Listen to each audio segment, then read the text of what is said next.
Bueno, buenos días a Vale, todos. Veo oye, muchísimas muchos gracias, ¿eh? amigos Guay. entre los asistentes. Quiero agradeceros a todos el que os hayáis unido esta mañana a este primer café del Centro de Mediación Empresarial de Madrid con la Comisión de Mediación en el ámbito de la empresa familiar.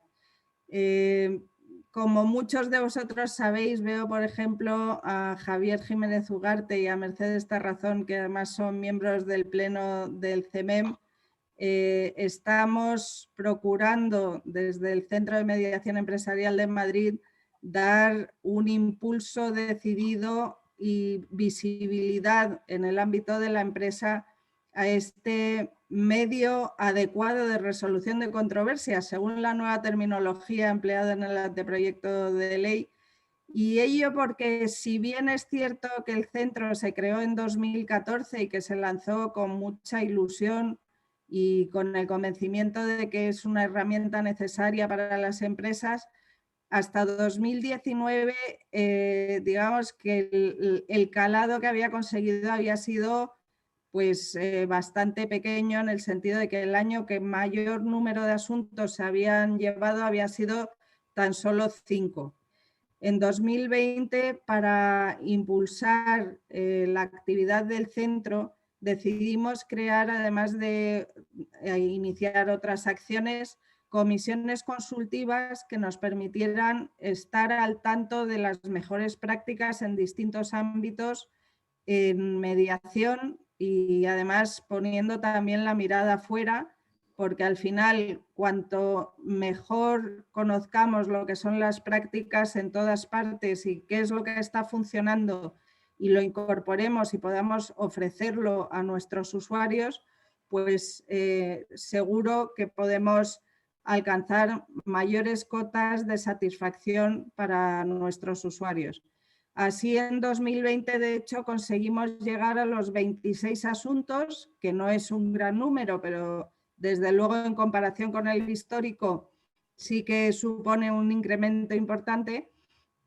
Y este año ya tenemos abiertos 19 asuntos nuevos, con lo cual se ve que cada vez más, quizá por eso de pasar la información boca a oreja, vamos teniendo mayor reconocimiento en la sociedad y nos van conociendo más, y buena prueba de ello tiene Yaiza Araque, a la que saludo también y agradezco su presencia, letrada del Centro de Mediación Empresarial de Madrid, que atiende todas las consultas, que son muchas y que a veces no cuajan en procedimientos porque no se encuentran de acuerdo las dos partes en someter los asuntos a mediación, pero que sí que son el pulso del interés que va despertando este medio de resolución de controversias.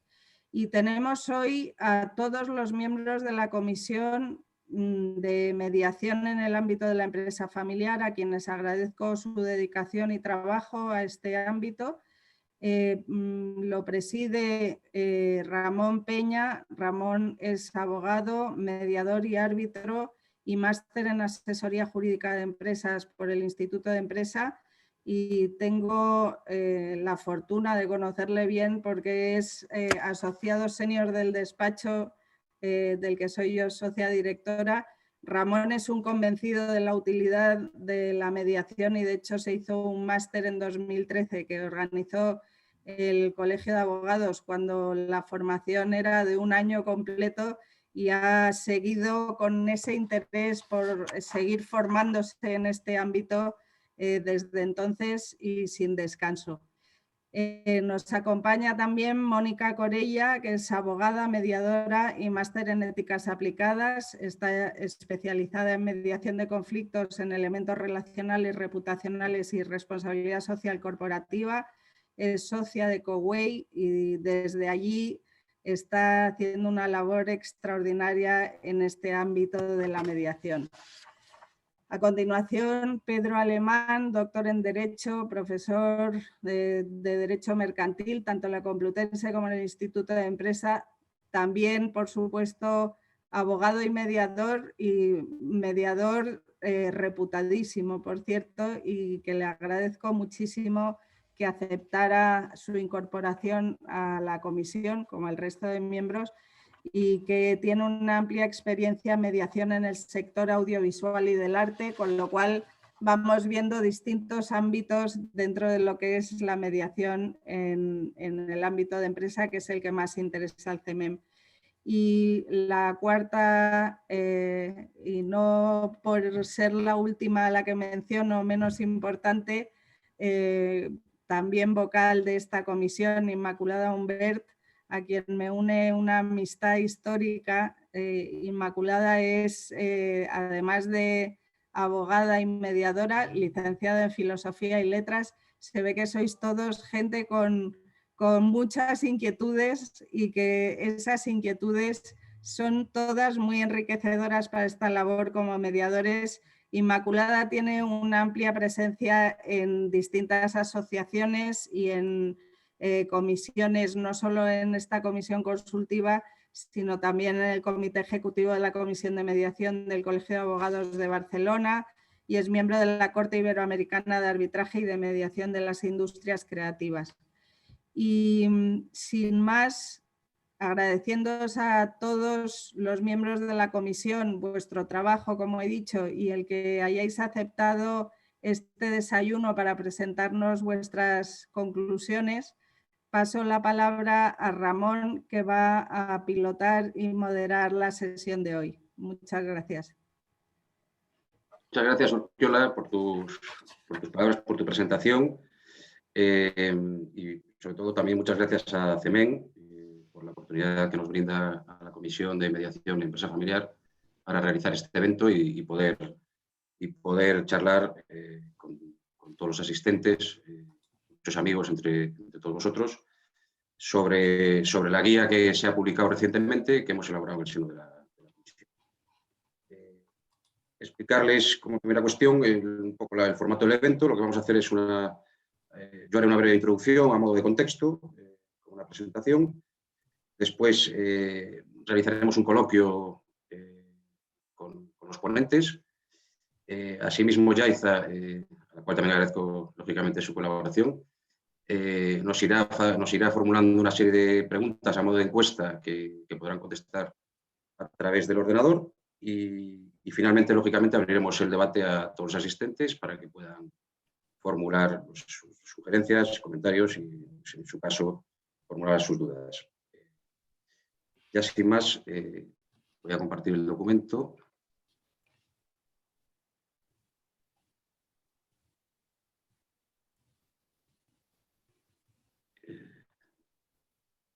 A ver si consigo.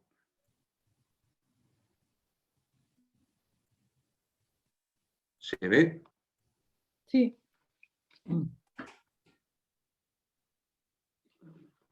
¿Se ve completo, Yaiza? Tienes que darle abajo como a la derecha para que salga en modo presentación. Sí, pero como está saliendo la... Pero sí se ve. Bueno, se ve, lo único que no es presentación, pero sí se ve. Bueno. Pues... Vale. Ahora sí, ¿no? No, ahora no. Ahora no se ve. Ahora no tengo. Vale, ahora sí. ¿Ahora sí? No.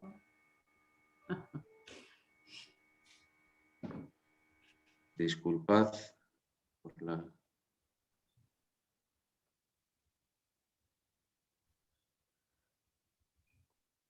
A ver.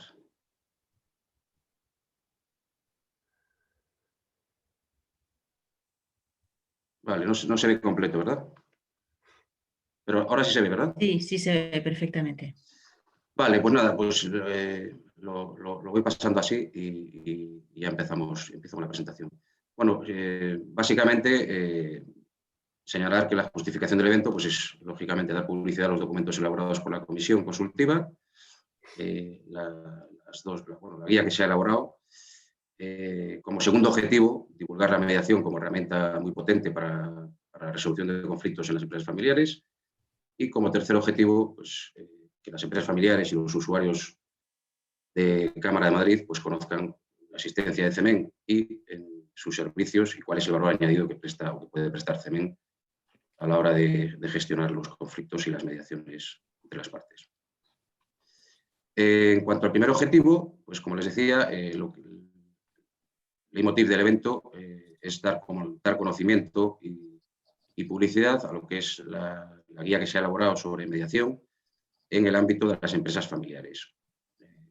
Aunque aquí está colgado el link donde pueden ustedes acceder a la guía, realmente se accede a través de mediamadrid.es, que es la página web del Centro de Mediación Empresarial. Realmente es una sola guía y lo que hemos hecho es un resumen del documento principal para, teniendo en cuenta, para facilitar lo que es un primer acceso de más fácil lectura y más breve para aquellas personas pues, que simplemente quieran tener un pequeño conocimiento, un primer acercamiento a lo que es la mediación, sin perjuicio de que puedan recurrir más adelante a la lectura de la guía más extensa y que les facilitará un mayor detalle de cuál es la mediación y cuáles pueden ser las ventajas de la misma a la hora de resolver sus conflictos. Señalarles brevemente que se trata de, bueno, pues como digo, una guía breve de aproximación a la herramienta con un enfoque muy esquemático y muy visual a través de fichas y que quiero destacar que incluimos en la misma un mapeo de áreas habituales de conflicto en lo que es el ámbito de la empresa familiar. Nos hemos basado en el modelo de Davis de los 3 círculos y porque entendemos que los conflictos que pueden surgir en el seno de la empresa familiar, pues evidentemente tendrán que ver con la familia, con la empresa, con el patrimonio familiar. Muchas veces eso no trasciende más allá de alguno de estos círculos o incluso a varios de forma interrelacionada. Y lo que hemos aportado es como elemento novedoso un cuarto elemento que hemos denominado contexto económico-social y que consideramos que puede incluir, porque consideramos que existen conflictos, o que pueden surgir conflictos en el seno de la familia empresaria, que pueden trascender, incluso superponerse a los 3 círculos clásicos.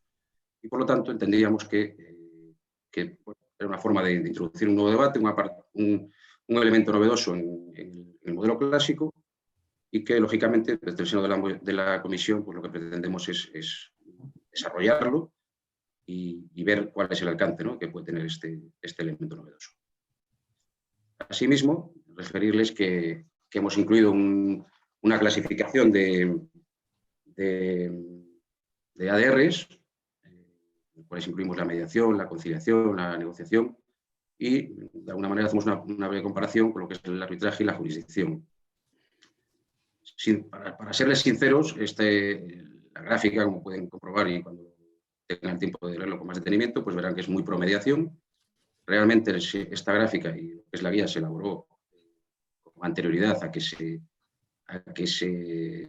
publicase el anteproyecto de ley de eficiencia procesal, de reciente publicación, como todos sabrán. Y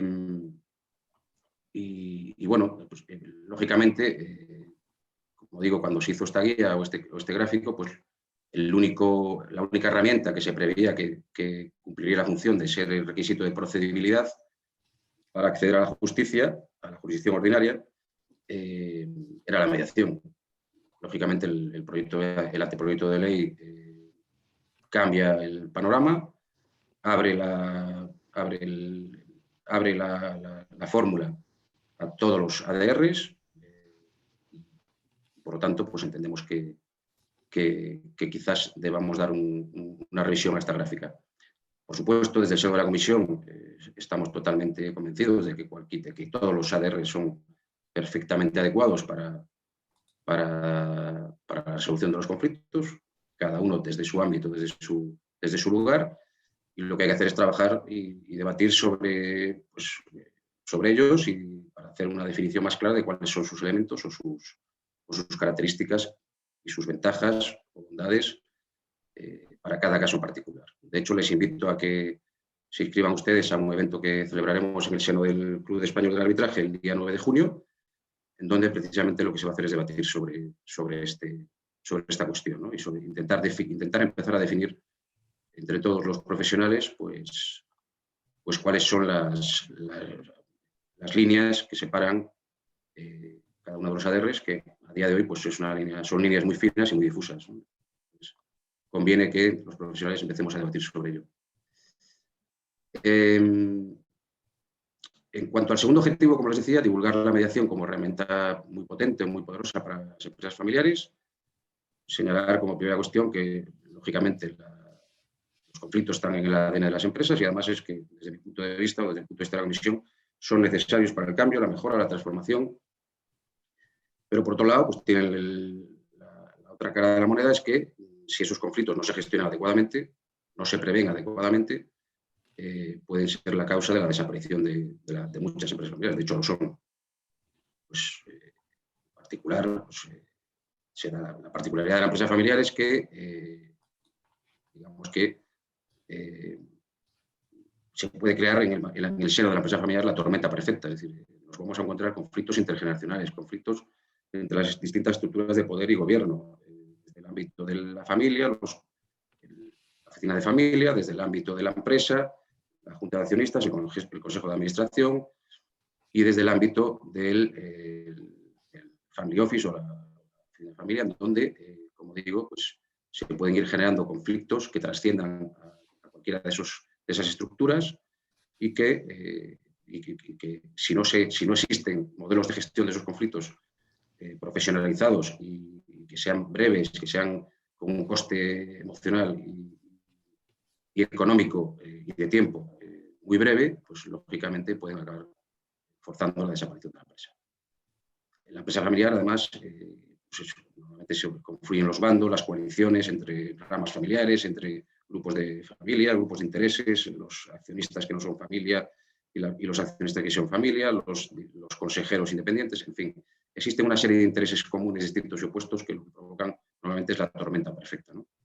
Y todo ello aderezado con la conflictividad propia de las relaciones y las emociones familiares, que lógicamente generan pues, todavía mucha mayor crispación y que los conflictos escalen hasta límites absolutamente inabordables cuando se produce ese grado de escalada. De hecho, insisto en que, según las estadísticas bastante comunes, solo el 30% de las empresas familiares pasan a segunda generación y de ese 30% muy pocas pasan a tercera generación. Ese simple hecho demuestra la importancia de conocer, de afrontar los conflictos de una forma profesionalizada y prevenirlos de una forma ordenada y profesionalizada. Y aquí les comparto esta gráfica que se ha elaborado a partir de las estadísticas del Consejo General del Poder Judicial del año 2020 y bueno, pues, yo creo que la gráfica habla por sí sola.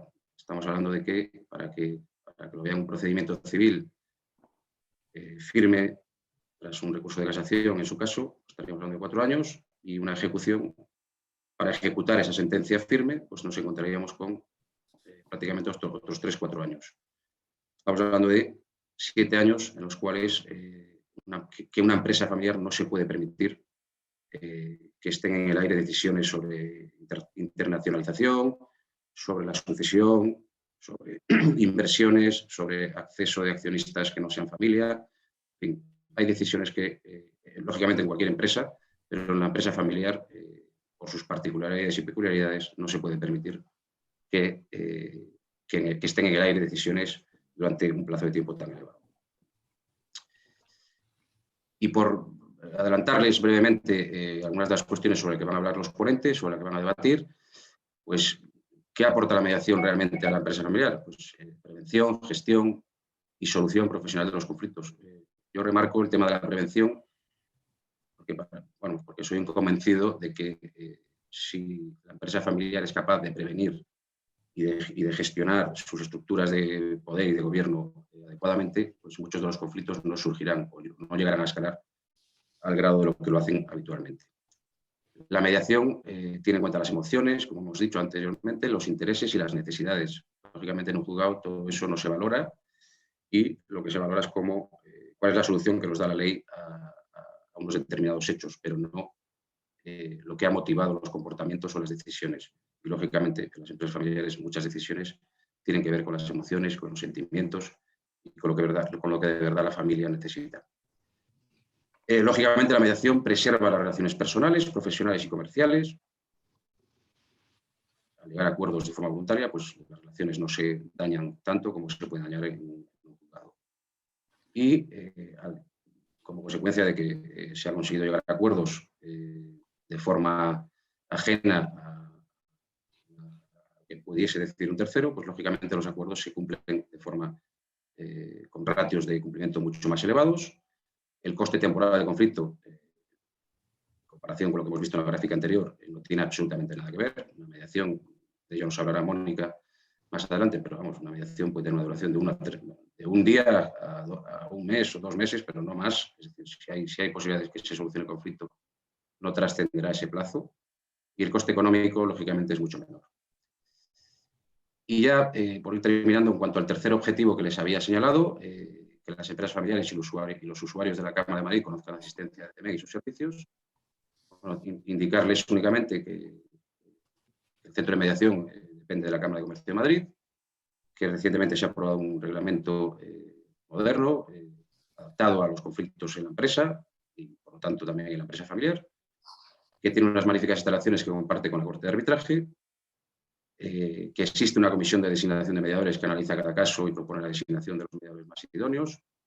Esto, lógicamente, tiene mucho que ver con la transparencia y con el hecho de que, que los usuarios perciban que los mediadores son absolutamente independientes e imparciales.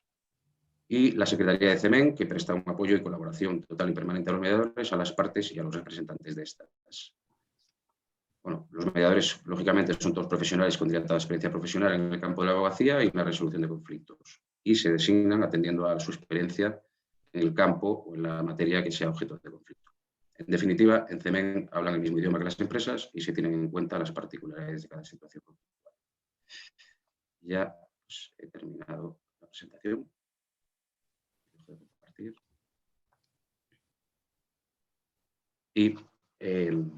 Y ya, si les parece, pues comenzamos ya el debate con los ponentes. Y si me permites, Mónica, pues te pregunto a ti en primer lugar, que si nos puedes dar una idea de qué es la mediación, para qué sirve y cuáles son sus ventajas, lógicamente, enfocando el análisis al ámbito de la empresa familiar. Bien, pues muchas gracias, Ramón. Buenos días a todos los asistentes y muchísimas gracias al CEMEN por esta oportunidad, a Urquiola y a Iza por esta oportunidad tan buena de poder hacer labor de difusión de la mediación en la que somos todos los que participamos en este evento plenos convencidos, ¿no? Así que hablamos desde el convencimiento de lo que estamos diciendo es realmente una buenísima oportunidad para la empresa familiar. Y entonces, a esta pregunta concreta que me haces, Ramón, de qué es la mediación, pues, ¿qué es la mediación? Como ya ha anunciado Ramón, la mediación sirve o es un procedimiento para resolver conflictos, ¿no? Entonces, la mediación está estrechamente vinculada con el hecho del conflicto, el conflicto como oportunidad, como ha dicho Ramón, de a través de la mediación poder gestionarlo en una forma adecuada, eficaz y que pueda llegar a acuerdos beneficiosos para las dos partes, ¿no? Más técnicamente, la mediación es un procedimiento estructurado en el que dos o más partes en un litigio intentan de manera voluntaria alcanzar un acuerdo por sí mismas sobre la resolución de su conflicto, su litigio, su controversia, su desencuentro, el nombre que consideren, ¿no? ¿Qué diferencia de otras alternativas a esta figura de la mediación? Es la ayuda de un tercero, ¿no? en la resolución del conflicto. Las partes designan a un tercero, que sería el mediador, que tiene unas características muy determinadas y es que trabaja desde la imparcialidad, ¿no? y desde la neutralidad. La imparcialidad hace referencia a que es independiente de las partes. Independiente de las partes, no tiene ninguna relación ni personal, ni profesional, mercantil, ni del tipo que sea, ni ningún interés personal o profesional en cómo se desarrolle este proceso de mediación, ¿no? Con lo cual, la imparcialidad del mediador como tercero es fundamental a la hora de definir y de distinguir la mediación de otras alternativas para resolver conflictos, ¿no?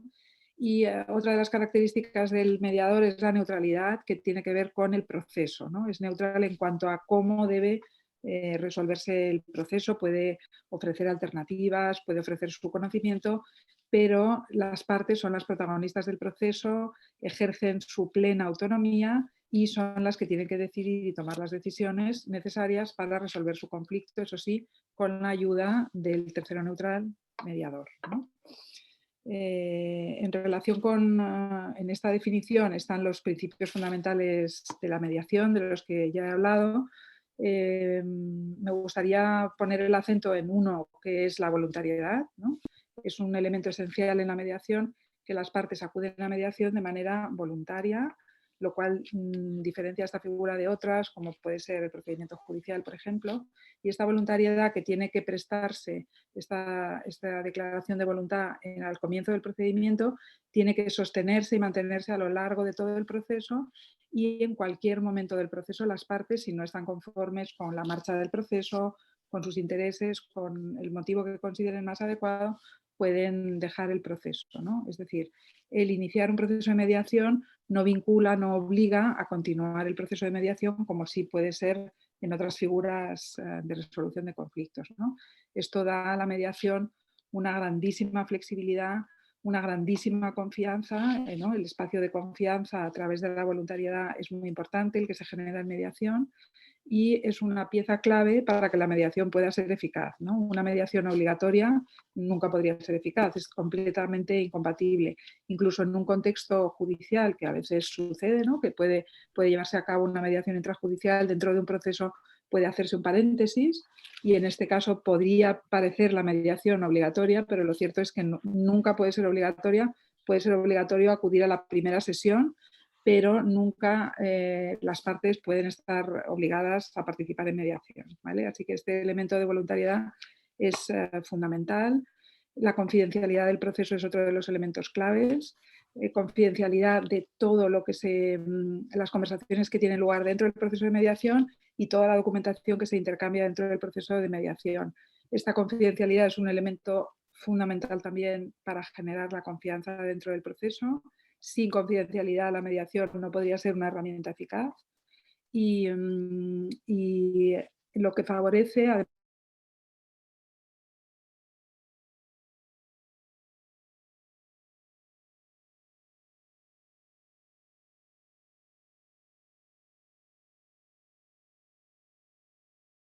se trabaja en mediación es confidencial, está amparado por la ley, y las partes además firman en el compromiso de mediación que se comprometen a que todo lo tratado en las conversaciones conjuntas, individuales y toda la documentación intercambiada es confidencial. Esto no quiere decir que el proceso no sea transparente, ¿no? Que la transparencia me parece que es una característica que también define muy bien a la mediación, porque es una negociación con las cartas boca arriba, inspirada por la buena fe de las partes, que en un contexto de colaboración tratan de buscar soluciones buenas, aceptables, eficaces para las dos partes, ¿no? En litigio, dos o más partes en litigio. Entonces, esta buena fe o esta colaboración que se presupone es otro de los elementos fundamentales para que la mediación pueda llegar a buen fin. Y en un primer momento del conflicto, cuando las partes normalmente vienen por primera vez a mediación, este principio de la buena fe y de la cooperación parece difícil, porque existe mucha desconfianza en el comienzo de la mediación, pero a lo largo del proceso van viendo que el proceso no puede funcionar si no es a través de la cooperación, ¿no?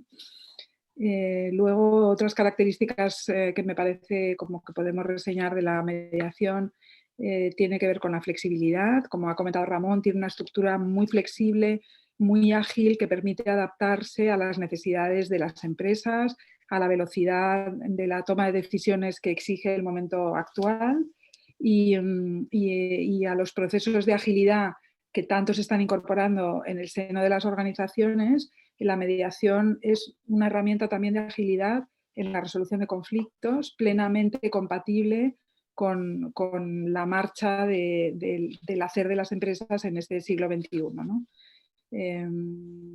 la filosofía también importante en la mediación del ganar-ganar o el win-win, ¿no? De lo que se trata es que las partes, como ha comentado Ramón, busquen o traten de indagar con la ayuda del mediador de sus necesidades e intereses más que de sus posiciones, para tratar de buscar el acuerdo que satisfaga las necesidades e intereses de las dos partes. Está orientada la mediación al acuerdo, a la consecución de un acuerdo, y orientado también al futuro, ¿no? Es muy importante cómo todo el proceso de mediación va orientado hacia el futuro, hacia qué va a pasar a partir del proceso de mediación, y no tanto quién tiene la razón o qué pasó en el pasado, con independencia de que pueda irse al pasado en búsqueda de algunos elementos, pero siempre la mirada puesta hacia el futuro, ¿no?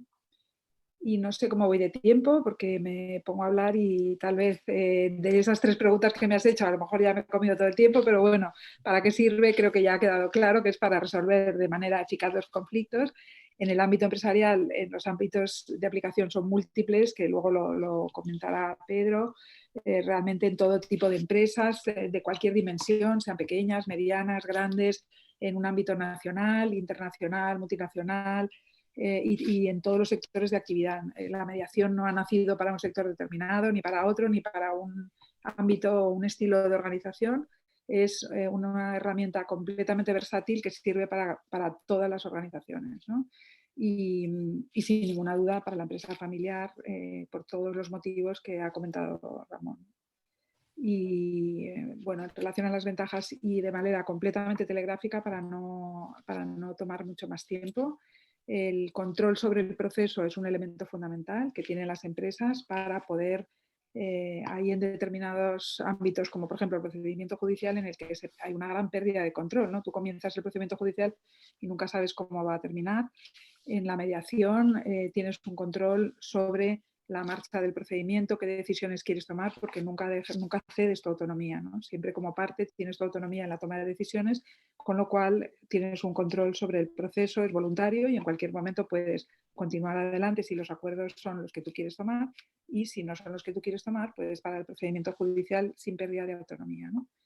La agilidad, como ya he dicho, la rapidez y ahorro de costes, sin ninguna duda, son ventajas esenciales. Y luego, como ya ha comentado Ramón, minimiza la erosión en la relación comercial, empresarial o personal, en función del ámbito que se esté trabajando, entre las partes, ¿no? Un eje fundamental también es el tema de la reputación. Esta flexibilidad, esta adaptación a las partes y confidencialidad del proceso de mediación favorece el control del riesgo reputacional, que ahora, como todos conocen, en cualquier momento, cualquier pequeño conflicto puede dar lugar o tener un gran impacto reputacional, ¿no? Con lo cual la mediación favorece a la contención del conflicto y del riesgo reputacional. Y luego la eficacia, por encima de todo, que hay múltiples estudios en distintos contextos empresariales en los que cuando las partes llegan a mediación y aceptan el proceso de mediación, hay un porcentaje muy elevado de obtención de acuerdos en una horquilla que en función de los estudios varía entre el 70, 75 y el 90% de éxito, ¿no? Lo cual es un porcentaje muy elevado. Así que yo creo que he tratado de responder a las preguntas que me has hecho, Ramón.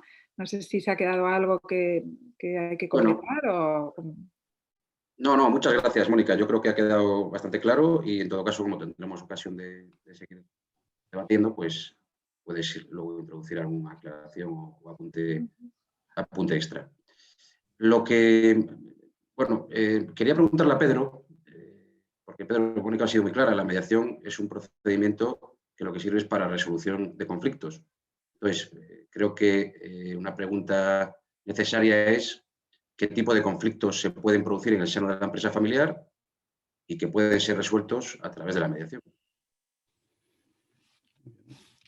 Muchas gracias por tu presentación, Urquiola, y gracias, Ramón, por todo el trabajo que has hecho para hacer posible este acto. Agradezco mucho a CEMEM su invitación a participar en los trabajos de esta comisión. Me preguntas, Ramón, sobre los conflictos en la empresa familiar para cuya solución es adecuada la mediación, en particular en la situación de crisis en la que estamos. me voy a centrar en los conflictos mercantiles, es decir, dejo de lado los laborales, los fiscales y los de derecho de familia y sucesiones, y aquí se están planteando cuestiones muy dolorosas que afectan a muchas empresas. Me gustaría decir en relación con esto que es difícil hablar de los conflictos derivados de una crisis como la que estamos viviendo, pero pienso que hacerlo desde la perspectiva de la mediación lo justifica. Creo, como muchos, que de esta crisis puede salir la definitiva implantación de la mediación mercantil en España como un modo normal de solución de los conflictos. Por su relevancia económica y social, la empresa familiar puede estar en la vanguardia de ese cambio. Voy a compartir una presentación en que sintetizo, esquematizo lo que voy diciendo. Los tipos de conflictos mercantiles en la empresa familiar, o mejor dicho, en el empresario familiar, que puede ser individual o social, o mejor dicho, puede ser una persona física y una persona jurídica, y la persona jurídica puede ser una sociedad, también puede ser una fundación empresa, pueden distinguirse en conflictos en las relaciones internas. Normalmente serán conflictos entre socios o entre socios y administradores, y conflictos en las relaciones externas, es decir, conflictos del empresario con terceros. Ambos tipos de conflicto evidentemente están relacionados y los segundos condicionan a los primeros en la medida en que su pronta solución puede determinar la viabilidad misma de la empresa. Dentro de los conflictos en las relaciones internas, que son de los que me voy a ocupar en esta pregunta, puede distinguirse todavía los conflictos entre los conflictos sobre el gobierno de la empresa, fundamentalmente gestión y control, y los conflictos sobre la financiación. Evidentemente también estos dos tipos de conflictos están relacionados porque no hay gestión sin financiación, y los conflictos sobre financiación condicionan también a los conflictos sobre gobierno. En relación con los conflictos sobre gobierno de la empresa, hay que pensar en una crisis como la que vivimos, en que la sociedad familiar suele basarse en un complejo equilibrio entre socios gestores y socios meramente inversores. Una crisis como en la que estamos puede tensar las relaciones entre ambos, sobre todo en materia de funciones o cargos y retribuciones. Los socios activos pueden sentirse perjudicados por una remuneración insuficiente o una sobrecarga de trabajo en una situación en que los problemas se multiplican. Por su parte, la remuneración de los socios activos puede parecer excesiva a los socios inversores cuando los ingresos se reducen. En sociedades o empresas más profesionalizadas o de mayor tamaño pueden tensarse también las relaciones con gestores profesionales externos a la familia. En relación con los conflictos sobre financiación, hay que pensar que en una situación como la actual, en que las necesidades de financiación aumentan, la resistencia a la entrada de nuevos socios o cambios de control en la sociedad familiar puede crear conflictos entre los socios. Como sabéis, la concentración de capital en el grupo familiar hace que en la empresa familiar se reduzcan los costes de agencia. Esta es una ventaja, es decir, costes de la divergencia de intereses entre el principal y el agente, el propietario en términos económicos, los socios, frente a los directivos o administradores. Sin embargo, ese hecho tiene una desventaja, que es una menor flexibilidad financiera. La sociedad familiar depende más de las aportaciones de los propios socios. Justamente como incentivo para los préstamos de personas relacionadas, lo que incluye familiares de socios y administradores, el decreto ley 16/2020, el famoso Real Decreto del COVID de abril, establece que los créditos de esas personas serán calificados en concurso durante 2 años, desde la declaración del estado de alarma, como créditos ordinarios y no subordinados, según les correspondería con la actual ley concursal, que considera precisamente esos créditos como capital. En las decisiones sobre financiación juegan los vetos y las mayorías reforzadas que normalmente establecen los protocolos familiares y los estatutos, pero intereses divergentes de los socios o capacidades económicas distintas pueden derivar en bloqueos y finalmente en conflicto. Ahí la negociación y la mediación para preservar relaciones a largo plazo es esencialmente adecuada frente al efecto traumático que siempre tiene un litigio. Por otra parte, la mediación es aquí también particularmente adecuada por la carga emocional o afectiva que siempre tiene el conflicto interno en la empresa familiar. Finalmente, la confidencialidad que proporciona la mediación es también una ventaja, como han explicado muy bien Mónica y Ramón. Gracias. Muchas gracias, Pedro. Muy interesante el mapeo de conflictos internos que has hecho. Y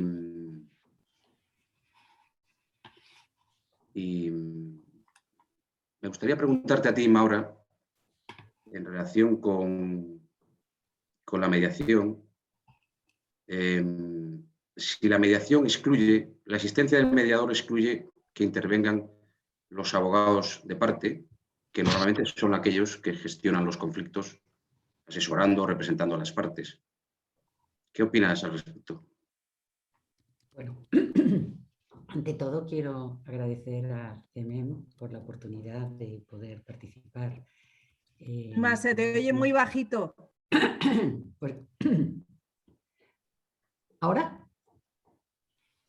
Perfecto. Ay. Espérate, voy a graduar. ¿Posiblemente ahora? Sí, mejor. ¿Mejor? Vale. Sí.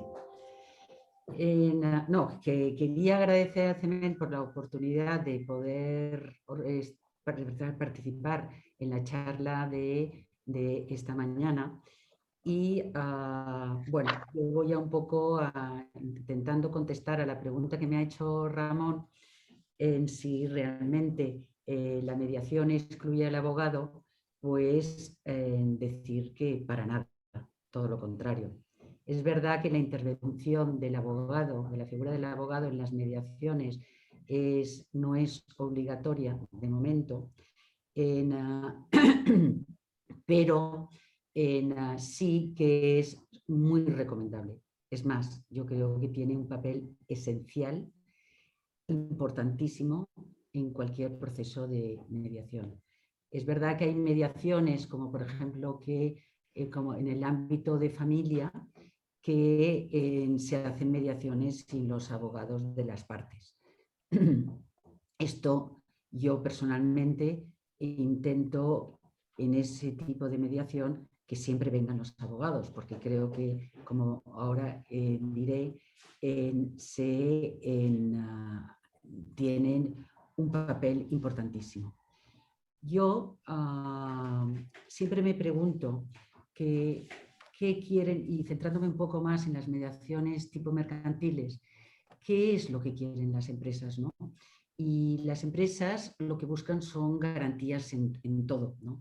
Y necesitan un asesoramiento por parte de sus abogados que sea más ágil y capaz de adaptarse a las necesidades más inmediatas que ellos tienen, que hagan frente a los conflictos de una forma más rápida y eficaz, como han explicado mis antecesores en la toma de la palabra, ¿no? Yo creo que el abogado que quiere actuar en el mejor de los intereses del cliente debe aprovechar la oportunidad que nos ofrece la mediación, porque supone un cambio de paradigma, un cambio de filosofía y de forma de trabajar, ¿no? Y para ello nosotros tenemos, los abogados, que adaptarnos a las nuevas necesidades.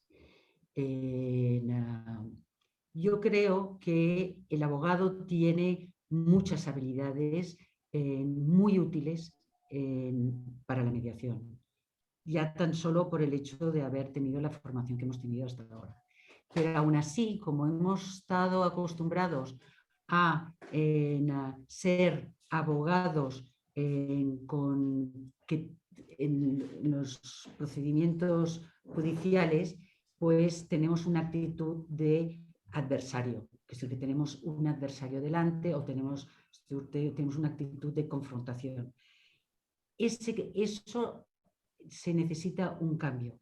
Es decir, la actitud del abogado tiene que ser como más de cooperación, más colaborativo. También está enfocado en que tengo que ganar en los procedimientos judiciales y por supuesto entonces tiene que perder el otro. Pero sin embargo en la mediación se busca más un win-win, como ha dicho Ramón antes, y encontrar, este es el objetivo del abogado en la mediación, tiene que ser encontrar una solución que satisfaga a las dos partes. También haciendo esta comparación entre el proceso judicial y la mediación, el proceso judicial está muy enfocado también sobre todo en el pasado, qué es lo que ha pasado, tiene que hacer todo el argumento para defender el por qué se ha llegado a ese conflicto y pretenderlo defender de la mejor forma posible. Sin embargo, en el enfoque que tiene que hacer el abogado de mediación es un enfoque más de futuro. Es decir, ¿qué es lo que cómo puedo encontrar una solución que suponga una mejoría para el cliente, el no perder la relación con sus clientes, el que pueda encontrar con la otra parte sinergias para poder no solo solucionar el conflicto que tienen ahora, sino cara al futuro, cómo poder seguir trabajando con él, etcétera, etcétera, ¿no? Que nos enfocamos sobre todo el futuro, no nos interesa tanto. Incluso cuando hacemos la preparación de la mediación, pues es muy importante esa actitud creativa que tenemos que tener los abogados para proponer cosas distintas y todo esto, ¿no? Sobre todo, otra diferencia que yo veo de cambio de actitud que tiene que tener el abogado de la mediación es que tenemos la ventaja que no tenemos que convencer a ningún juez. Y sin embargo, el enfoque que tenemos es, como he dicho hace un momento, en la necesidad de llegar a un consenso con la otra parte, ¿no? También otra ventaja del abogado en la mediación es que no está totalmente involucrado en el procedimiento como puede estar en un proceso judicial, sino que puede estar más o menos involucrado, como os explicaré un poco más adelante, ¿no? El abogado de mediación tiene el deber, por supuesto, de asesorar de todo tipo de ADRs que existen, que ahora los llamamos MASC, medios adecuados de solución de controversia. Lo digo porque esta terminología, nos vamos a tener que acostumbrar todos hasta ahora en ADR, pero en el proyecto el anteproyecto de ley de la eficiencia en procesal, pues se habla solo exclusivamente ya de los MACs, ¿no? El abogado en la mediación tiene que asegurarse y verificar de que no tiene ningún tipo de conflicto de intereses con las partes. Para eso, pues tenemos que informar a las partes un poco qué es lo que hemos hecho, es decir, que no tenemos ningún tipo de relación y que realmente bueno, tenemos que bueno, esto es más, en realidad es más función del mediador, ¿no? Pero yo creo que es importante que vea que el deber que tenemos de defender a nuestro cliente en las actuaciones y en la competencia que nos es dado, que siempre salga en beneficio de nuestro cliente.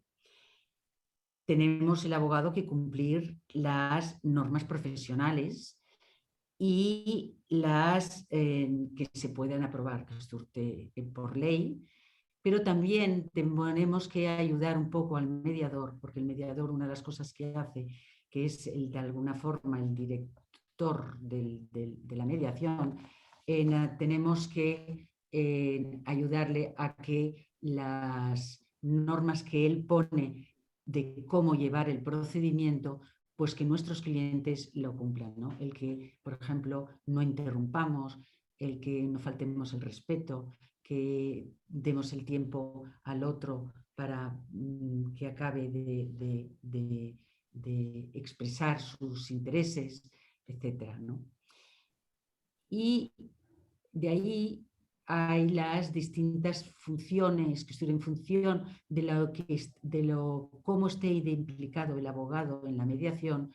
Surgen una serie de figuras que brevemente voy a comentar, que es, por ejemplo, y está en función de la implicación del abogado. Hay el asesor ausente, que no asiste a las sesiones de mediación, para nada, pero sí que da un asesoramiento al cliente desde el punto legal, técnico, estratégico, antes, durante y después de la mediación. Un poco más implicado tenemos lo que conocemos como el asesor observador. Que tiene las mismas funciones que el anterior, por supuesto, bueno, todas las figuras estas tienen las mismas funciones, sí que asiste a la sesión, pero en calidad solo de observador, porque el que habla es el cliente, no el abogado. También tenemos el asesor experto, que sí participa directamente en la mediación, en el proceso, compartiendo opiniones con la otra parte, incluso con el mediador. Otra figura que tenemos también es el profesional de apoyo, que tiene las mismas funciones, como ya he dicho antes, pero que en vez de compartir con las otras partes, lo que hace es trabaja en colaboración con los clientes y con el mediador, formando un equipo. Y por último tenemos la figura del portavoz, que es cuando habla en nombre del cliente, bien porque él ha decidido que no quiere actuar, bien porque no se considera que tiene la capacidad de poder defender sus intereses de la misma manera que lo hará su abogado, ¿no? Eso quiere decir, y ya un poco para concluir, porque no sé cómo de tiempo, es el hecho de que el abogado tiene que tener unas habilidades de comunicación, de colaborar eficazmente para facilitar un resultado constructivo, ¿no? Tiene que, aparte de asesorar al cliente en temas financieros, fiscales, sociales, legales, comerciales, etcétera, ¿no? Pero el abogado tiene que buscar un equilibrio entre reclamar valor y crear valor para motivar que las partes puedan llegar a un acuerdo, ¿no? Por ejemplo, en las reuniones informativas o durante el procedimiento, pues a veces el abogado tiene que hacer esa labor de, bueno, romper el hielo, crear las condiciones constructivas para que el proceso sea productivo, identificar intereses, temas de discusión, intercambio de información, contribuir a compartir el orden del día, apoyar el intercambio de información, resumiendo los hechos, abordando consultas de la otra parte. Es decir, tiene que identificar la información clave, intereses, oportunidades, impedimentos que puede poner la otra parte, etc., ¿no? Entonces, al fin y al cabo, lo que se trata es de entender las motivaciones que hay detrás de las posiciones de la otra parte. Tiene que priorizar los intereses, tiene que hacer una escucha activa, replantear, parafrasear, para que haya esa labor constructiva que permita llegar a una solución de las dos partes. Bueno, en todo caso, cualquier aclaración que queráis, pues lo hacemos luego en las preguntas y repreguntas. Pues muchas gracias, Inma, por tu brillante exposición. Y si os parece, comparto un comentario que hace Isabel Lutil a través del chat, en donde señala que su impresión es que una de las fuerzas de resistencia contra la mediación está en los propios abogados, que lo ven como una amenaza de reducción de la relevancia de su papel, y nos pregunta si compartimos la opinión y si se nos ocurren soluciones que se puedan valorar para convencerles de las bondades de la mediación. No sé si tú, Inma, quieres añadir algo más a lo que has señalado. Es verdad que dicen que los abogados son los primeros que son un poco reticentes, ¿no? Quizás motivado porque hay un desconocimiento realmente de lo que es la mediación y cómo funciona y cuáles son sus bondades, por decirlo de una forma, ¿no? Porque yo creo que en el momento que los abogados conozcamos todo lo positivo que implica a ir a un procedimiento de mediación, seguro que esas reticencias dejarán de existir inmediatamente, ¿no? Porque vamos a ser mucho más eficaces, vamos a conseguir que el cliente esté más satisfecho del procedimiento porque ha conseguido un buen resultado, y eso hará que podamos fidelizar más a los clientes, que no es que puedan perder clientes el abogado procesalista, para decir todo lo contrario, sino al revés. Yo creo que el pasar a ser un abogado que colabora y participa en buscar una solución con el cliente, con la otra parte, el cliente va a quedar mucho más satisfecho. Y os aseguro que para cualquier tema, la experiencia me está diciendo que nos consultan cada vez más. Gracias, Inma. Dice Manuel Díaz Baños, formación para abogados. Debemos trasladar la relevancia del papel del abogado en la resolución consensuada de los asuntos. Yo estoy totalmente de acuerdo y yo también diría formación y divulgación. Es decir, si Si al abogado no le llega el mensaje y no le llega a través del canal adecuado o de la forma adecuada, pues lógicamente no lo va a poner en práctica. Quizás también pues, incluso desde los colegios de abogados, desde el Consejo General de la Abogacía, en fin, yo creo que todos los canales son positivos y comparto completamente el argumento el comentario de Isabel y el de Manuel. No sé si Mónica o Pedro queréis hacer algún comentario al respecto y si no, pues pasamos ya a la primera pregunta de la encuesta directamente. Redundar en efectivamente la formación, la divulgación, y para combatir estas suspicacias o recelos o al final miedo, ¿no? O temor a algo que no se conoce, pues es conocer, ¿no? Y cuando, en mi experiencia desde luego, cuando los abogados conocen el proceso de mediación y participan en él activamente en colaboración, es que hacemos tanto equipo que no hay ninguna suspicacia porque los roles están completamente separados y cada uno sabe cuál es su trabajo y al final todos estamos para que se resuelva el asunto, para el cliente, entienda, ¿no? Gracias, Mónica. Pedro, ¿algún comentario? Vamos, estoy completamente de acuerdo con lo que decís. O sea, yo creo que en el nivel así profesional más internacionalizado, ¿no?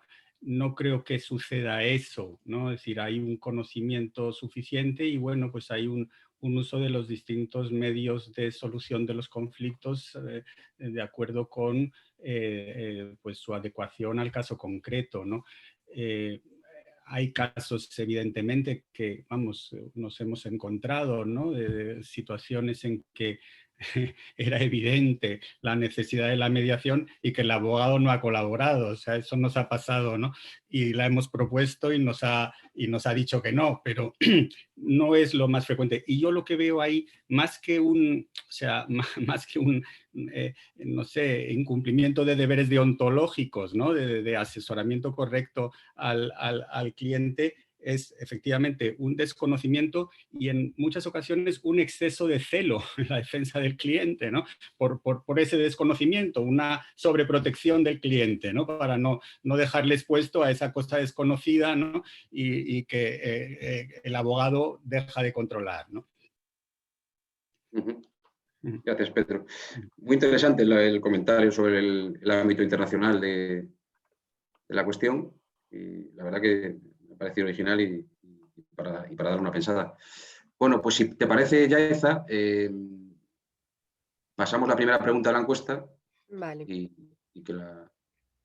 si eso, pues dejamos unos segundos para que la puedan contestar. Aunque, como casi prácticamente conocemos a todos los asistentes o a la gran mayoría, pues pocas sorpresas nos vamos a llevar, yo creo.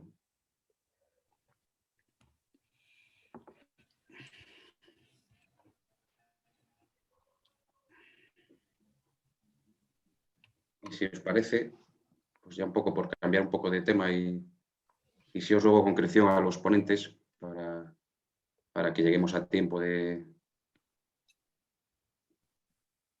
Según vayas viendo, Yaeza, que van contestando la mayoría, pues ya vas, si quieres quitarla. Dejo 10 segundos más y ya vale. cierro. Sí, porque... como decía, os pedía concreción a los ponentes, compañeros de mesa, porque si no nos va a dar tiempo a acabar un poco el planning que teníamos y parece que hay interés en formular algún comentario a la finalización de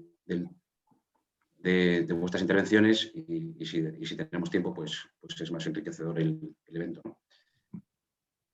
Vale, como te decía, Mónica, cambiando de tema, me gustaría que nos explicases de forma concisa cómo crees tú que es un proceso de mediación tipo, cuál es tu experiencia al respecto, si es que se puede considerar que hay un proceso tipo.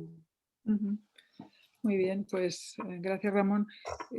Sí hay un proceso tipo. La mediación, como es un proceso estructurado y además regulado por la ley, ¿no? Pues tiene una estructura predeterminada. ¿Cómo se accede a una mediación, ¿no? ¿Cuál es el primer paso? Esto sería como en la narrativa, ¿no? Que hay siempre como una presentación, la trama y luego un desenlace. Pues la mediación tiene una estructura similar, ¿no? De un primer momento. ¿Cómo se accede a mediación? Pues hay o bien un acceso directo, que las partes puedan dirigirse directamente a un mediador del que tengan referencias o hayan trabajado anteriormente con él, o pueden dirigirse a una institución de mediación como el CEMEM, que tiene la función de administrar y ordenar los procesos de mediación, ¿no? Es una misión o un objeto que viene marcado por la ley que define perfectamente lo que es una institución de mediación, ¿no? Entonces las partes eligen bien al mediador o bien la institución de mediación que va a administrar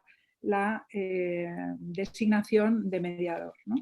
Entonces las partes pueden tener un acuerdo previo y saber qué profesional van a elegir, o pueden no tener acuerdo previo y entonces es la institución la que designa en función de un procedimiento que en el caso del CEMEM está en su página web, que os animo a que podáis consultar. Y puede ser una solicitud hecha por las dos partes, dos o más partes en litigio, o puede ser hecha por una de las partes que luego la institución se encarga de invitar a participar en mediación a la otra parte, ¿no?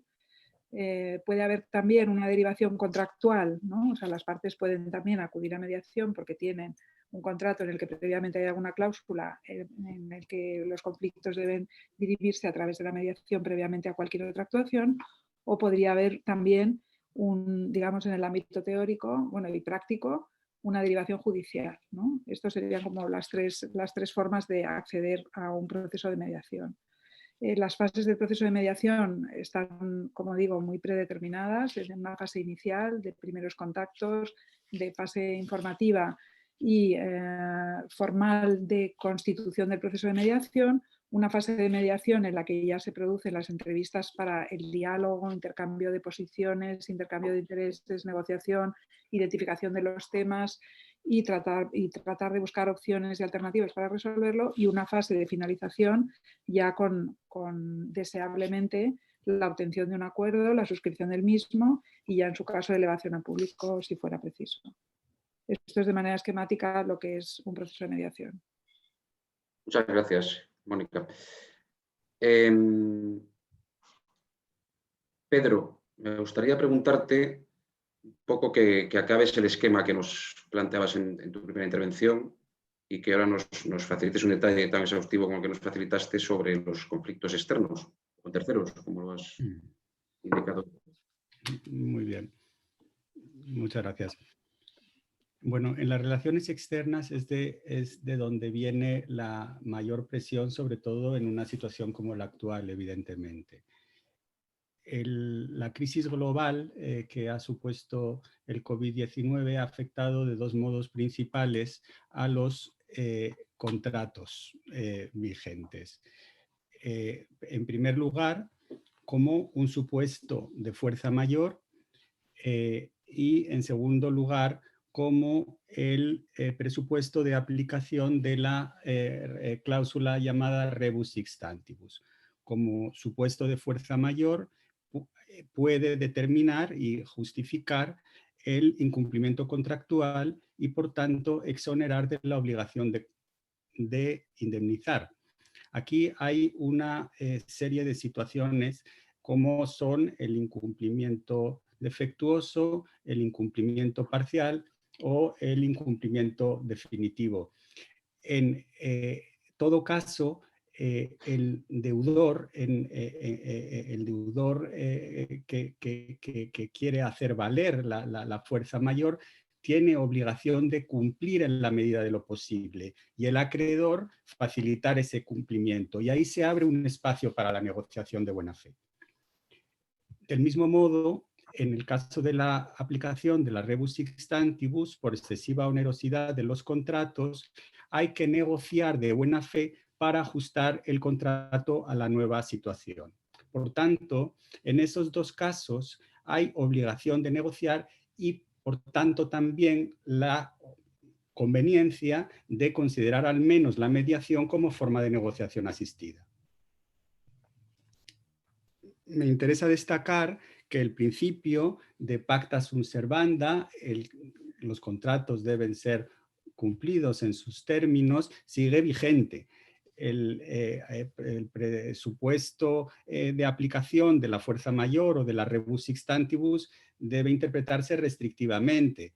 La jurisprudencia exige, en el caso de la fuerza mayor, una estricta causalidad entre el hecho invocado y el incumplimiento. y en el caso de la rebus sixtantibus una alteración extraordinaria o desproporción desorbitante. Durante la pandemia se han renegociado muchos contratos, como todos sabéis, y se han mediado algunos, y lo que ha habido fundamentalmente ha sido buena fe y responsabilidad. Esa es mi experiencia y eso es lo que yo he oído por ahí también. Las sentencias de los tribunales, por ahora, de primera instancia solo son bastante dispares, empezaron siendo muy favorables a la aplicación de esas dos doctrinas y luego se moderaron. Queda por ver qué van a hacer las audiencias. Ahí hay una sentencia que conocéis muchos del juzgado de primera instancia de Barcelona, número 20, que aplica la rebus sixtantibus y concede una rebaja de un 50% de las rentas a un arrendador de industria, en este caso de apartamentos turísticos. Los tipos de conflictos según contratos que aconsejan la negociación y por tanto la mediación en caso de fracaso de la negociación son en primer término los contratos de larga duración o de tracto sucesivo, pero también aquellos de prestación única en que la continuidad de la relación sea esencial para las empresas. Es muy importante que en la empresa familiar las relaciones con terceros son generalmente relaciones a largo plazo, sujetas a la confianza del empresario. Los tipos de contratos de larga duración y las cuestiones que pueden ser objeto de negociación y en su caso de mediación son muy variadas. Por ejemplo, y ha habido durante la pandemia mucha renegociación y va a seguir habiendo de contratos de suministro porque no se pueda suministrar el producto por paralización o disminución de la actividad en países de origen. Esto ha pasado en cadenas de montaje de automóviles, etcétera. Aquí hay que renegociar plazos, mínimos garantizados, precios. Hay contratos de colaboración en sus formas de distribución y agencia dentro de la distribución, la concesión y la franquicia. Aquí habrá pedidos garantizados que no se puedan suministrar y hay también duración que ha devenido de los contratos insuficiente para que el agente o el distribuidor recupere la inversión hecha. Y por tanto hay que renegociar una extensión del plazo del contrato. Hay contratos de obra en los que hay que renegociar plazos, reajustes de presupuesto, penalidades, etcétera.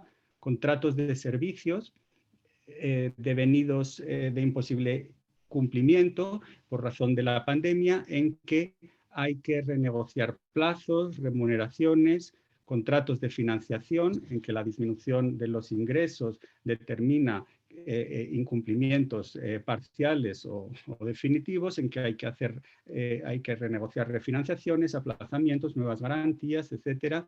Y claro está, y esto lo hemos visto todos, contratos de arrendamiento de local de negocio o industria en los que el local arrendado o la industria están a disposición del arrendatario, pero no pueden ser usados. En locales, en aeropuertos, en centros comerciales, etcétera. Todos son estos casos, contratos de larga duración en que la negociación y por tanto la mediación como forma de negociación asistida es esencial. En estas relaciones de larga duración, la mediación, como han dicho Ramón y Mónica, también Ima, permite soluciones no solo distribuidoras, sino también integradoras de nuevos elementos en la negociación, es decir, soluciones que miran hacia el futuro y no solo hacia el pasado, que amplían el pastel, como se suele decir. También la mediación permite encontrar una solución ajustada en estas situaciones a las circunstancias concretas del negocio, de un modo que difícilmente lo puede hacer un árbitro o un juez.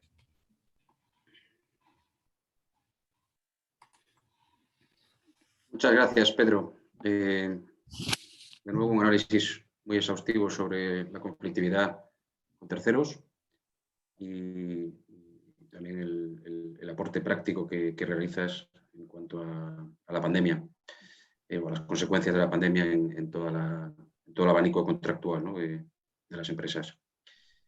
Y relacionado con ello, te quería preguntar a ti, Inma, y volviendo sobre el tema de los abogados, si crees que los abogados deben intervenir en todo el proceso de negociación, mediación al que se ha referido Pedro, o no, o bajo qué circunstancias sí o bajo qué circunstancias no. Y mientras realizas tu intervención, Yaiza, si quieres ir colgando el resultado de la primera pregunta que hemos hecho, también para que,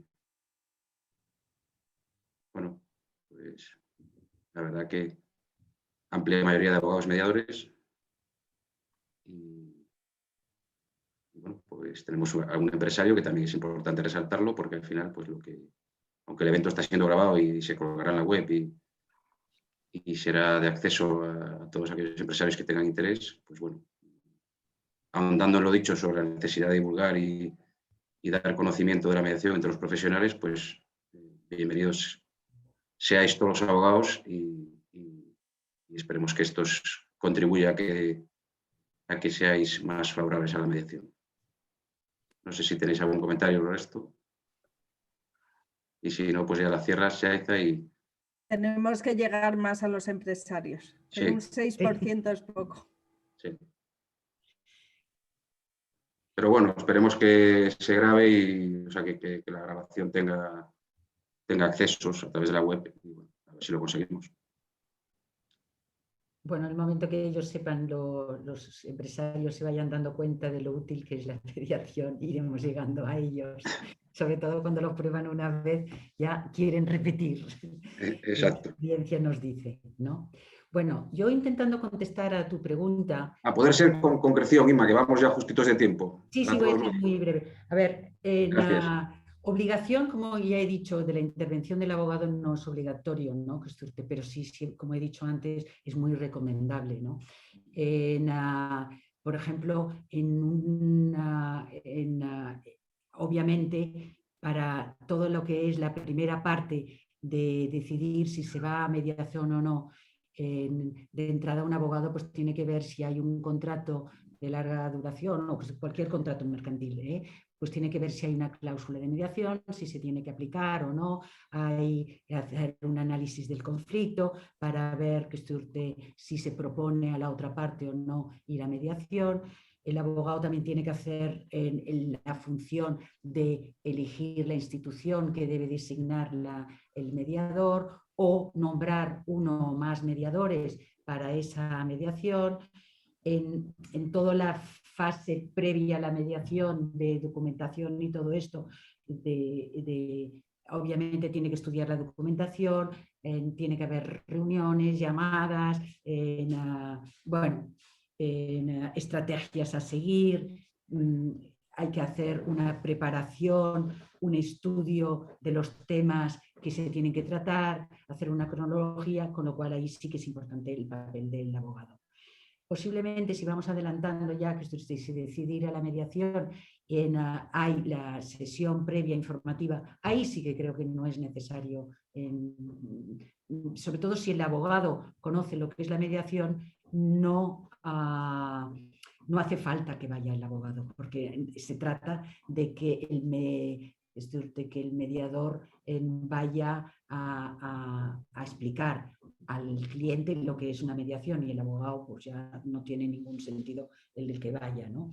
Pero obviamente puede ir, ¿no? En cuanto a las sesiones de mediación, pues como he dicho antes, si está implicado las intervenciones que puede hacer, el asesoramiento, esa objetividad que puede dar a los planteamientos, a esa creatividad de hacer propuestas y todo esto, pues obviamente el abogado tiene muchas habilidades para ello, ¿no? En el momento del acuerdo, pues sí, es imprescindible que esté el abogado, porque de hecho ha de ser él que lo redacte.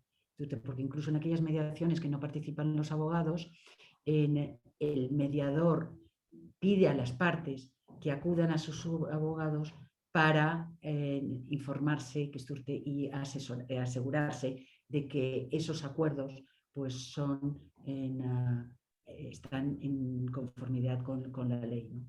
Pero los abogados deben redactar el acuerdo.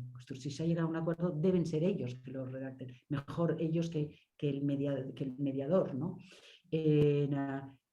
Y al final también tienen un papel muy importante en el proceso de mediación, que es en cuanto al cumplimiento de los acuerdos, ¿no? Es decir, tienen que hacer un seguimiento, un mantenimiento, es decir, hacer todos los trámites necesarios para que ese acuerdo consiga su eficacia y que si no se cumple, pues se pueda ejecutar. Es decir, yo creo que hasta el cierre prácticamente del expediente es una labor importantísima la intervención del abogado. Gracias, Inma. Pues nada, lo que hay que conseguir es que les llegue el mensaje, ¿no? Claramente. Yaiza, si eres tan amable de colgar la segunda pregunta, pues ya la vamos lanzando.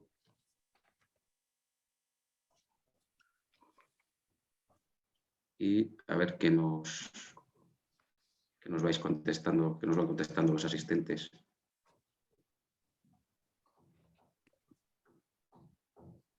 Unos segundos también, como antes.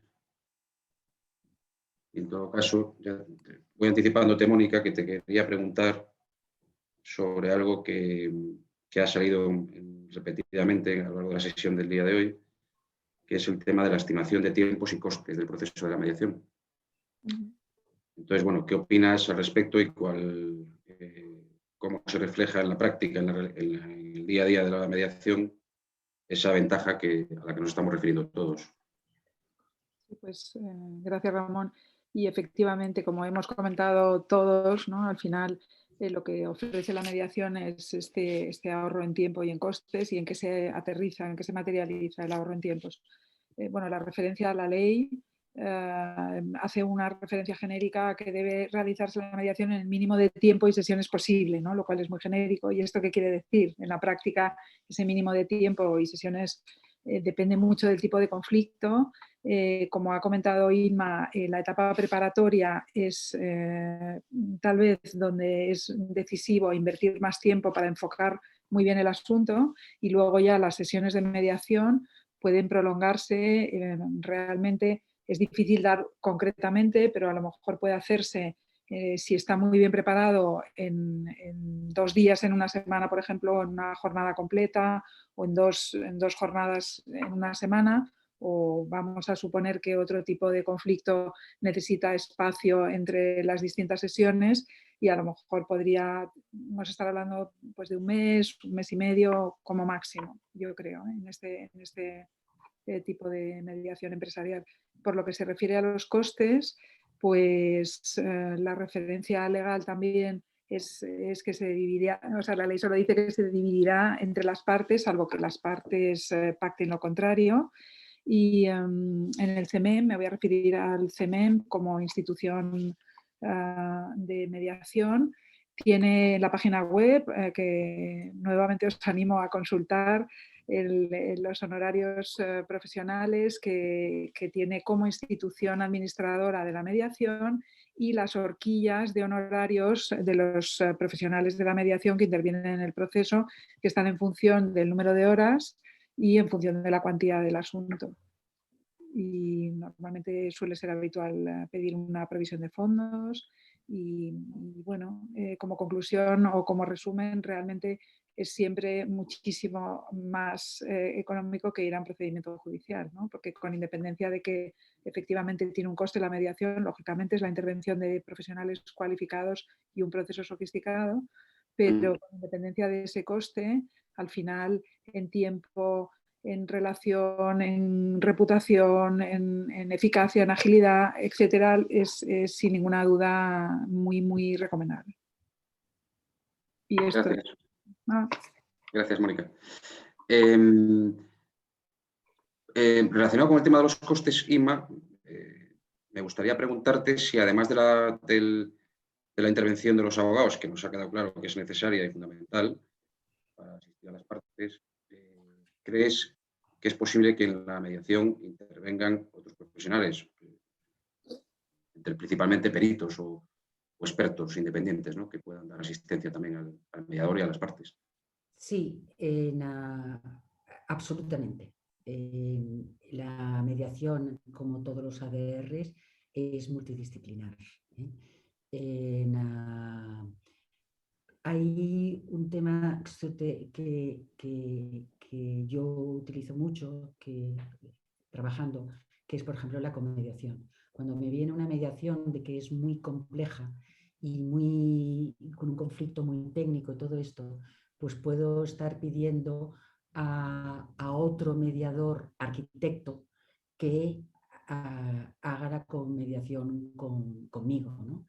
Entonces, ahí en las comediaciones te permiten todo tipo de otras profesiones, ¿no? Sociólogos, psicólogos, médicos, arquitectos, de cualquier profesional que tenga la formación suficiente.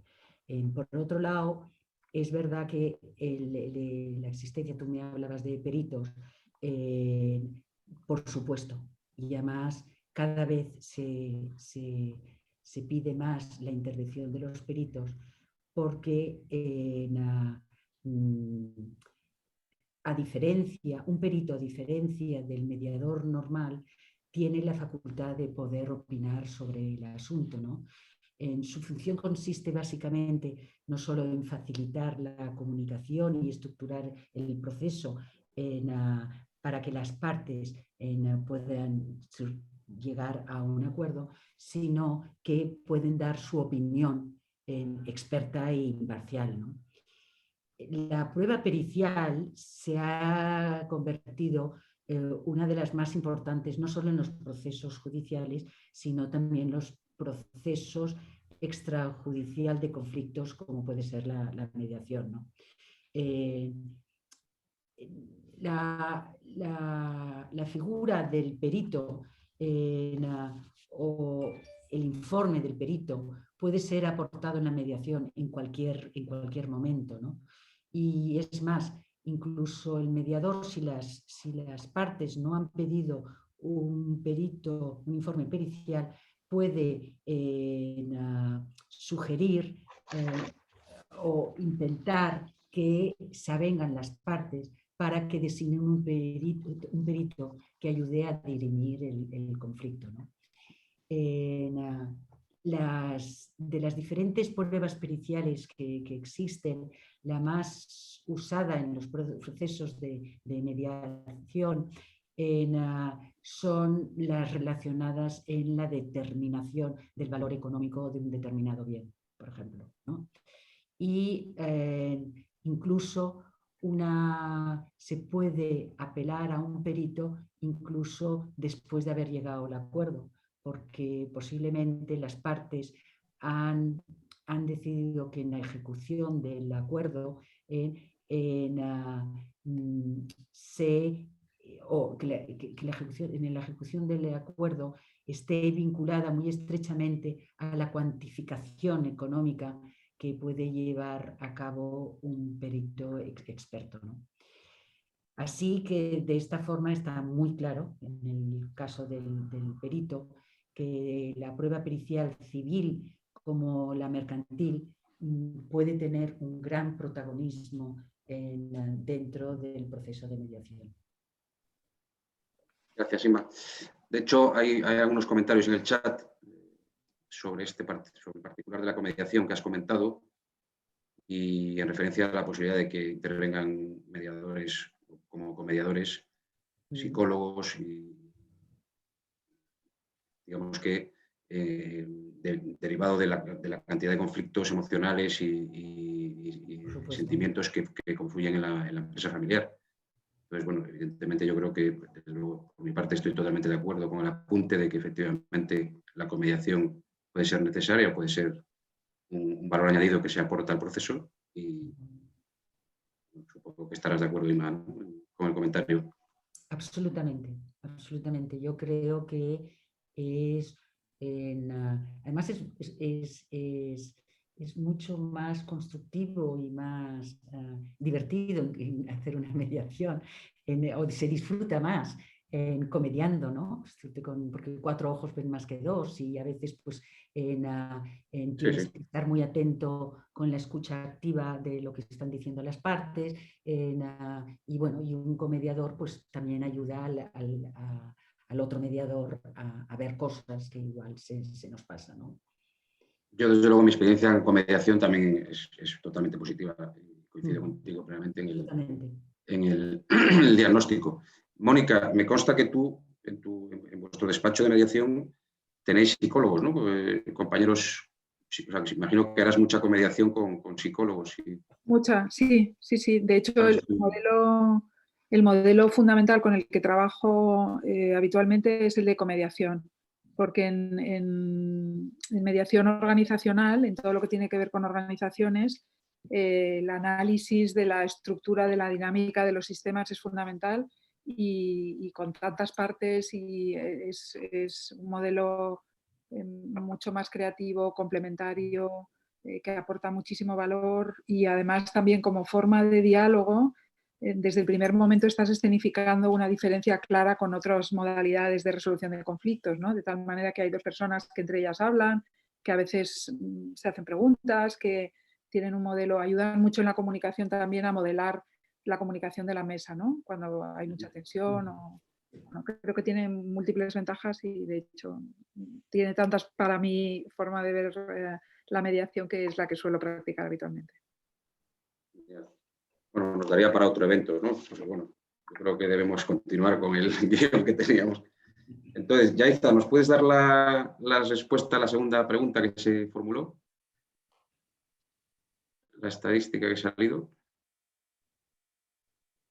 Bueno, pues mira, tenemos una mayoría absoluta de conocimiento previo, pues estupendo. Y desde luego animamos a los que no lo hayan hecho todavía, que son una minoría, a que participen y que intenten poner en práctica la mediación. Bueno, pues ya sí que vamos a pasar a la última parte del evento. Voy a formularos una última pregunta a cada uno de los ponentes. Sí que os ruego, por favor, que seáis muy concisos ahora en la respuesta para que podamos abrir el debate con los asistentes, porque estamos muy justos de tiempo y, de hecho, se nos ha ido el tiempo a las previsiones que habíamos comentado previamente. Pedro, te planteo a ti, bueno, nos has hablado mucho ya de la conflictividad propia de la crisis y has hecho tu análisis sobre los conflictos internos y externos, pero como cuestión más concreta, ¿qué pasa o sigue siendo útil la mediación para resolver esos conflictos que se convierten en conflictos multipartes, multicontratos, en los que, como consecuencia del incumplimiento de un contrato, se deriva el incumplimiento de otro y al final estamos en un círculo vicioso? ¿Sigue siendo útil la mediación en esas situaciones que estoy refiriendo? Gracias. Sí, evidentemente el problema se plantea y se está planteando en muchos casos con una pluralidad de contratos y eso lleva a situaciones preconcursales a muchas empresas. Así pues, lo que se puede requerir es una negociación a varias bandas y para esto es también particularmente adecuada una mediación. Me refiero a una verdadera mediación preconcursal privada, no a la mediación preconcursal que establece, y así la llama la ley concursal, sino a una verdadera mediación privada. Es decir, una mediación en que el mediador es nombrado por las partes y no por el registrador, una mediación, y voy a compartir la pantalla para que esto también quede ahí, una mediación en que el mediador no vaya a ser luego administrador concursal, como sucede en la ley concursal, con ruptura de la confidencialidad de la mediación. Una mediación que se dirija a evitar las pérdidas de empresas o del empresario familiar de su empresa, que es desgraciadamente el resultado de los concursos más frecuente, y una mediación que permita negociar el cumplimiento con moras o quitas en su caso y ajustar los contratos hacia el futuro. Es importante que ahora se ha suspendido el deber del deudor de solicitar el concurso de acreedores hasta el 31 de diciembre de 2021 por la Ley 3/2020. Es decir, el deudor no tiene responsabilidad, los administradores no incurren en responsabilidad, aun estando en insolvencia, si no solicitan el concurso. Esto abre un plazo y un margen para la negociación y para la mediación, que es fundamental para evitar las insolvencias.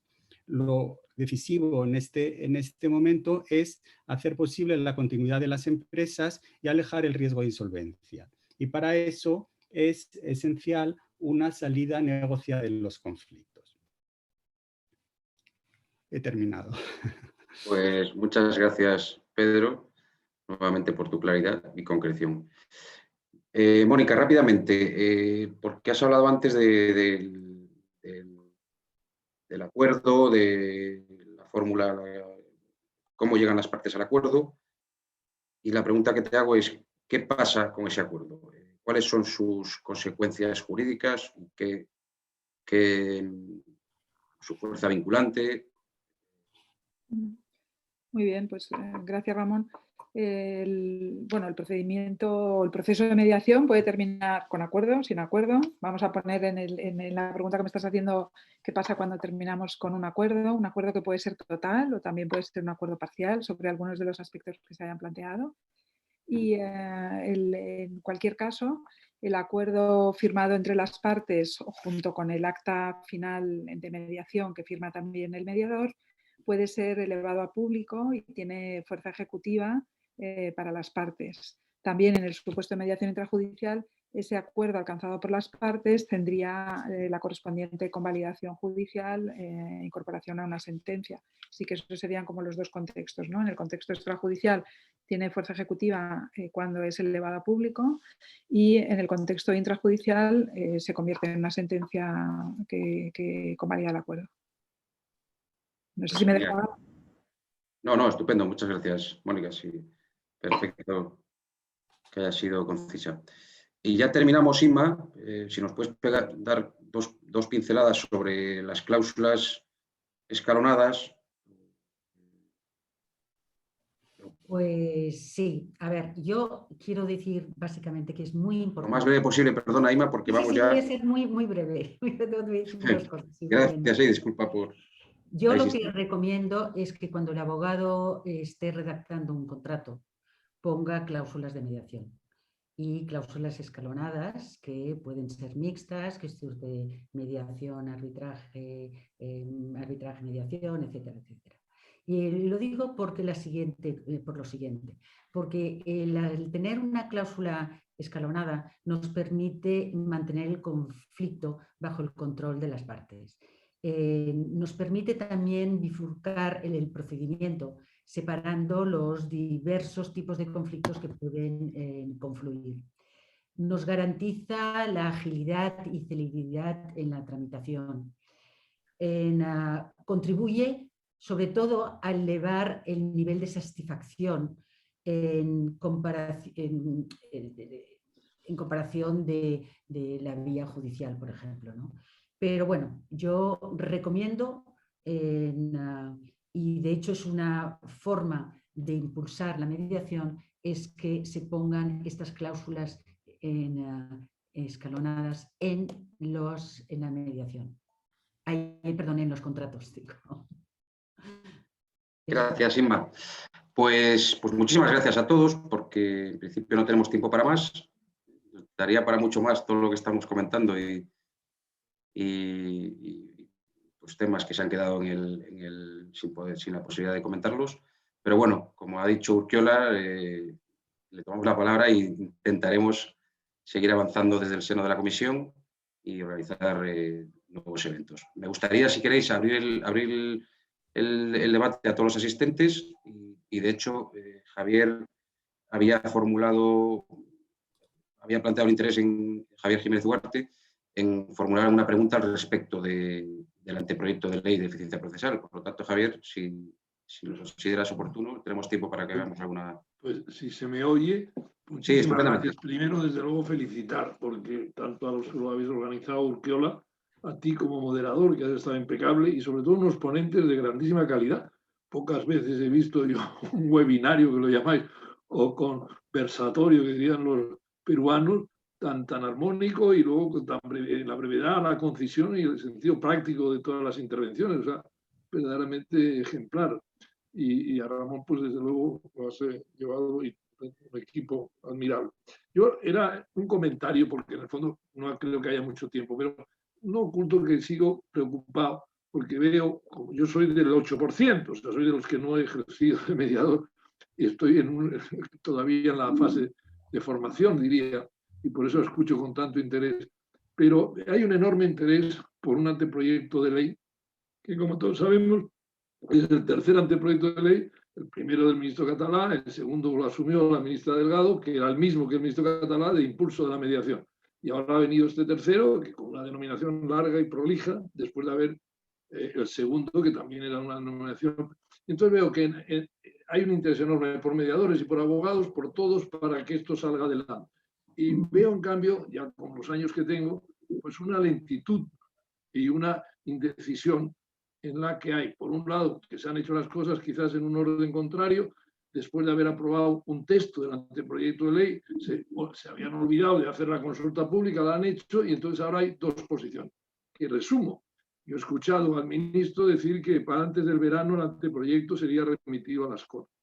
Y he escuchado a Ana Carrascosa, y como es público, no es ninguna acusación, decir que cree que es imposible, dada los prolijos comentarios que han recibido de la consulta pública, y que no piensa que eso pueda estar ultimado hasta octubre. Y ayer, y ahí termino, he escuchado al ministro, que la verdad es que se explica muy bien y habla, decir que para enero la ley estaría aprobada. Entonces creo que hay un poquito estamos quizás jugando con fuego, porque por un lado todos hablamos de este anteproyecto, estamos dispuestos a aceptar todas las 9 han llegado a sumar distintos métodos alternativos de solución de conflictos en el anteproyecto, queda una indecisión. No sabía, y me alegra mucho escuchar a Ramón, que el día 9, que desgraciadamente no estaré, se va a hacer en el CEA un seminario justamente sobre este tema. Y era simple pues, preguntaros si tenéis esa misma sensación de que estamos vendiendo una burra, como se decía antes, pues antes de haberla prácticamente comprado, porque hay un poquito dos caminos. Pero era un poco ese comentario. Si hay tiempo para hablar a alguien más, pero yo solo para compartirlo con vosotros. Muchas gracias, Ramón, gracias, Urquiola, y gracias a los magníficos ponentes. Pues muchas gracias, Javier. No sé si queréis, alguno de vosotros, Mónica, levanta la mano, pues adelante. Yo solo una pequeña puntualización con independencia de los distintos anteproyectos legislativos.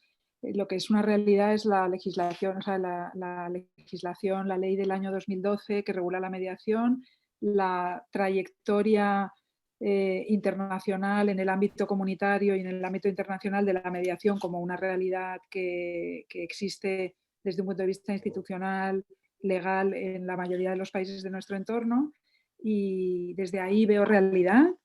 Y es cierto que recojo esto que comenta Javier, que es cierto que, y de hecho hay documentos muy interesantes, hay uno del Parlamento Europeo que habla de la paradoja de la mediación, ¿no? Que tiene máximo reconocimiento y a veces en la práctica cuesta su implementación, pero creo que forma parte de un camino que ha empezado ya.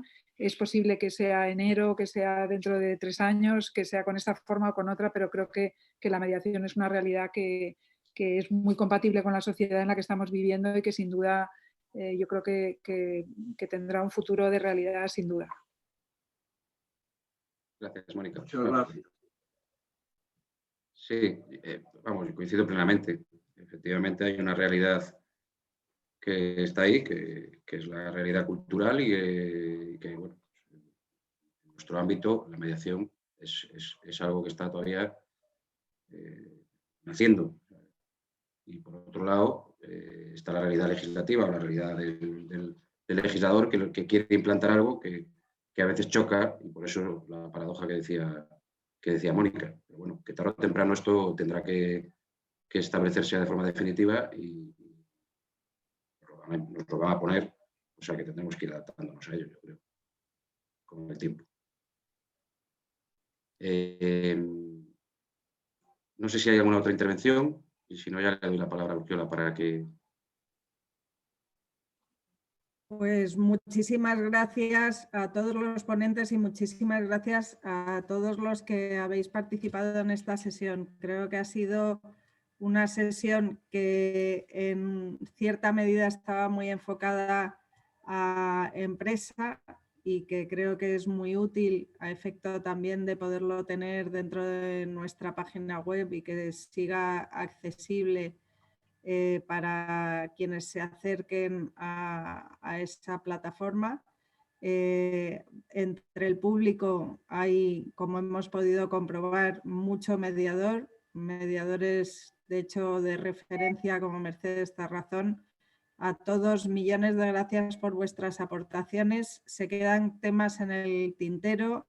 Veo el último comentario en el chat de Félix Vidal sobre la escasa posibilidad de mediación concursal pura a la que se refería Pedro Alemán. Vamos a tener una sesión de este tipo que en lugar de en horario de desayuno será de café después del almuerzo, precisamente sobre temas de mediación concursal, y os invito desde ya a uniros también a esa sesión. Muchas gracias a todos por las aportaciones y por vuestra asistencia, como digo, y nos vemos muy pronto, espero. Un abrazo. Gracias. Gracias.